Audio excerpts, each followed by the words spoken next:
Hai,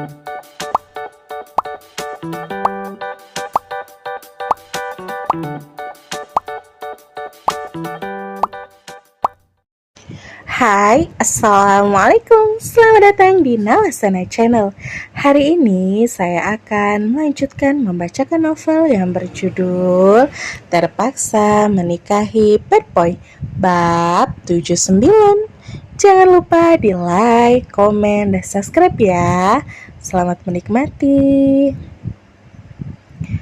Terima kasih, Pak. Sama-sama, Mbak. Shannon sudah sampai di depan gedung kantor Green Emerald. Dia baru saja turun dari taksinya. Sebelum lanjut melewati pos satpam, Shannon menyempatkan diri untuk mengirim pesan singkat pada Zahran. Aku udah di depan kantor kamu, Bang. Tak menunggu waktu lama, Zahran langsung membaca pesan itu dan menelpon Shannon. Halo, Bang. Kamu udah sampai? Iya, aku masih di depan ini. Kamu langsung naik aja, tunggu di ruang kerja abang ya. Oh, emangnya abang lagi di mana? Abang udah ke ruangan meeting, lagi nunggu seseorang dari perusahaan lain yang mau bahas soal proyek kerjasama. Oh ya udah, aku langsung ke ruangan kamu aja ya. Iya, tunggu ya, gak akan lama kok. Oke. Obrolan diakhiri dan Shannon pun mulai melangkah masuk melewati pos satpam. Pas satpam yang sudah mengetahui Shannon langsung memberi salam hormat dan mempersilahkan Shannon untuk masuk dengan sopan. Selamat siang, silahkan masuk. Terima kasih banyak, Pak. Shannon terus berjalan walau agak segan, kendati pun seluruh isi gedung kantor sudah tahu siapa dirinya. Tapi Shannon tetap merasa kikuk dan malu. Saat Shannon baru berjalan beberapa langkah melewati pos, secara kebetulan mobil Arsen juga baru saja masuk ke halaman parkir, bahkan sempat melewati Shannon begitu saja. Sepertinya orang yang Zahran tunggu di ruangan meeting adalah Arsen, dan Arsen belum sadar kalau orang yang ia lewati barusan adalah Shannon. Shannon terus berjalan, sudah memasuki lobi dan akan segera masuk ke dalam ruangan lift. Beberapa karyawan yang ada di lantai dasar itu memberi salam hangat pada Shannon, walau tak sedikit pula yang nyinyir dan iri. Itu istrinya Pak General Manager. Manis banget ya, kayaknya masih muda banget deh, kata seorang resepsionis. Biasa banget ah. Harusnya tuh yang jadi istrinya orang sekelas Pak Zahran tuh ya minimal influencer lah.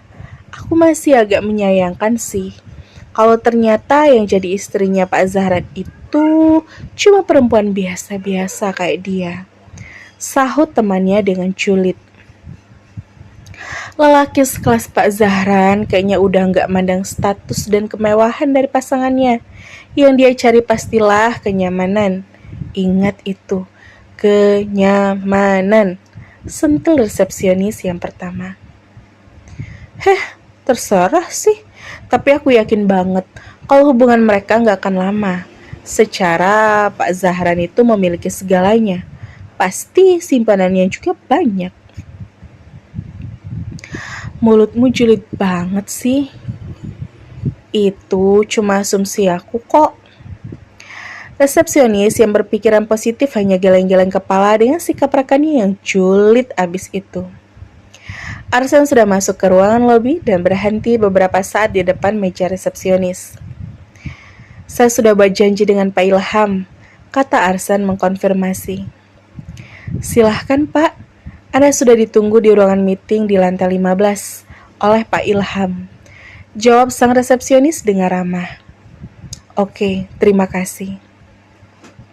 Arsen mempercepat langkah dan dia berjalan menuju ke lift utama yang ternyata juga sedang ditunggu oleh Shannon. Arsen berdiri di belakang Shannon menunggu kabin lift utama sampai di lantai dasar itu dan ping, pintu lift terbuka. Shannon melangkah, masuk dan saat berbalik lalu berhadapan dengan Arsen. Arsen stuck. Kala baru menyadari kalau perempuan muda yang sedang di dekatnya saat ini adalah Shannon. Shanum? Tanyanya dalam hati, dan Arsan malah diam tercekat. Shanum heran karena Arsan malah diam saja, sementara pintu lift akan segera tertutup lagi. Maaf pak, apa Anda akan masuk? Tanya Shanum sembari menahan tombol pintu agar tetap terbuka sebelum Arsan masuk. Oh, iya, saya akan masuk. Jawab Arsan mendadak jadi grogi. Silahkan, ucap Shanum lalu mepet ke pojok lift agar bisa menjaga jarak dengan Arsan. Arsan melangkah masuk ke dalam lift dengan hati berdebar karena ini adalah momen yang tak pernah terbayangkan sebelumnya. Apalagi di dalam kabin lift itu hanya ada mereka berdua saja. Arsan berdiri di belakang Shanum dan sesekali terus memperhatikan sosoknya. Sosok perempuan muda yang merupakan benih yang ia tanam di rahim pelacurnya 20 tahun silam. Benarkah ini adalah anakmu, Desi? Sungguh, dia tak seperti dirimu. Lihat ini, dia tumbuh jauh dari kesan anak dari seorang jalang sepertimu.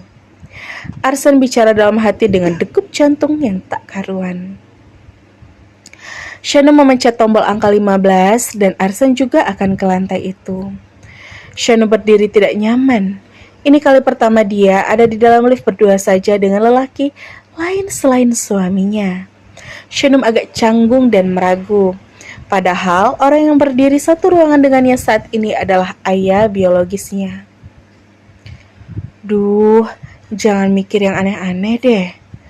Orang berwibawa seperti dia mana mungkin berbuat yang aneh-aneh, pikir Shanum. Dan sampai ke lantai 15 butuh waktu beberapa menit. Tengoklah ke belakangmu, nak. Apa selama ini kamu tak ingin tahu siapa ayahmu? Batin Arsan lagi. Arsan tiba-tiba lupa kalau dirinya telah menolak kelahiran Shanum sejak awal dulu.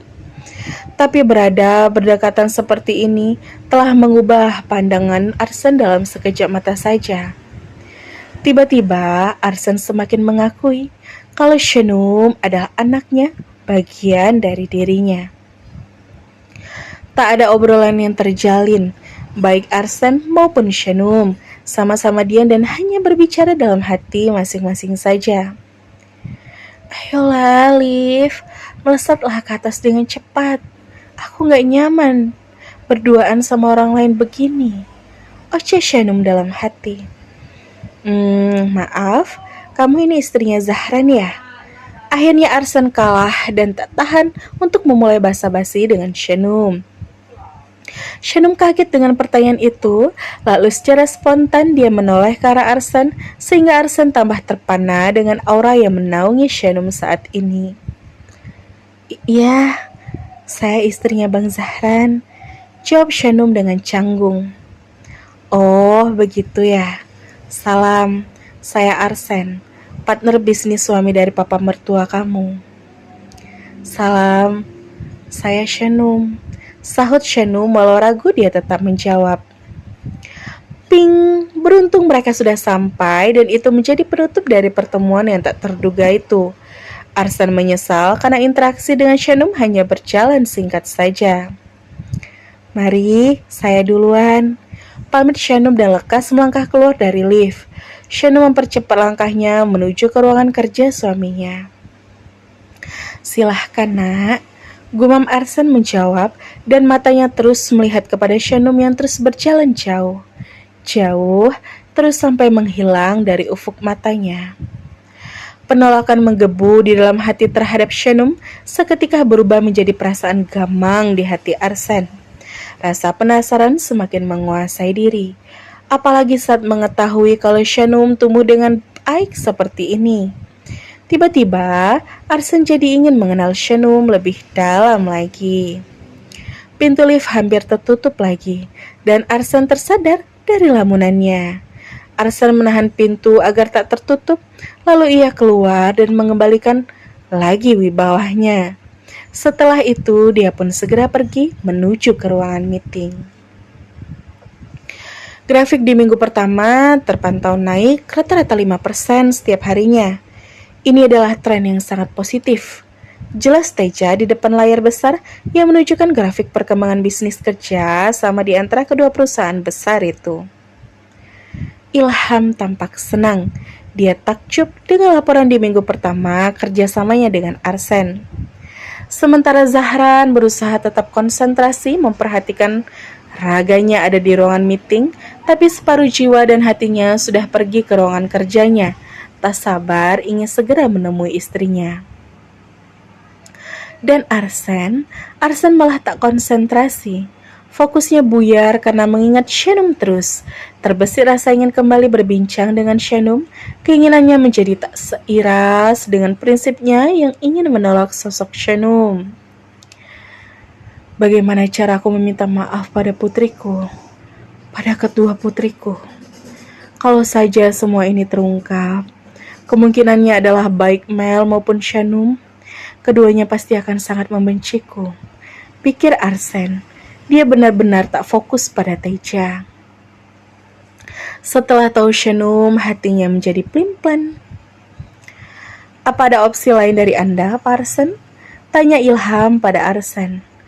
Arsen malah diam saja dan tetap terjaga dalam lamunannya tentang Shanum dan Melissa. Hal itu cukup mengherankan karena selama ini Arsen dikenal sebagai seseorang yang sangat berdedikasi dalam dunia bisnis. Tapi siang ini, Arsen malah bersikap tidak profesional karena melamun di dalam pertemuan yang cukup penting hari ini. Maaf Pak Arsen, gertak Ilham. Barulah Arsen tersadar. Oh iya, kenapa? Bagaimana hasil laporan di minggu pertama ini? Ilham, Zahran, dan Teja sampai terdiam dan terheran dengan gelagat aneh Arsen. Oh maaf sekali. Kata Arsen lalu meminta maaf karena telah lalai. Apa Anda baik-baik saja? Iya, saya baik-baik saja. Silahkan lanjutkan.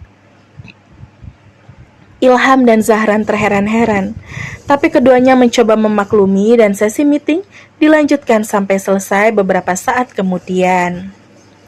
Zahran bergegas ke ruangannya setelah pertemuan itu selesai. Zahran masuk dan Shannon sedang duduk menunggu di sofa sambil ketawa ketiwi memandangi layar handphonenya. Hai abang, meetingnya udah selesai. Sapa Shannon lalu meletakkan handphonenya dan fokus pada Zahran sekarang. Kamu kenapa? Akhir-akhir ini sering banget senyum-senyum sendiri pas mantengin layar handphone. Tanya Zahran curiga lalu duduk di samping Shannon. Ini, kalau gabut aku suka baca novel online bang. Ada beberapa cerita yang bikin baper. Ya, jadinya cuma bisa senyum-senyum. Kirain apa? Macam-macam, protes Zahran. Mana mungkin aku macam-macam, Bang? Kamu yang terpenting dari semua yang ada di dunia ini. Kamu adalah yang paling sering bikin aku baper. Kuda Shanum.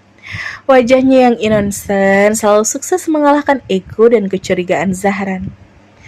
Pokoknya kamu gak boleh jatuh cinta sama yang lain, termasuk sama tokoh dalam novel yang kamu baca itu, kata Zahran posesif.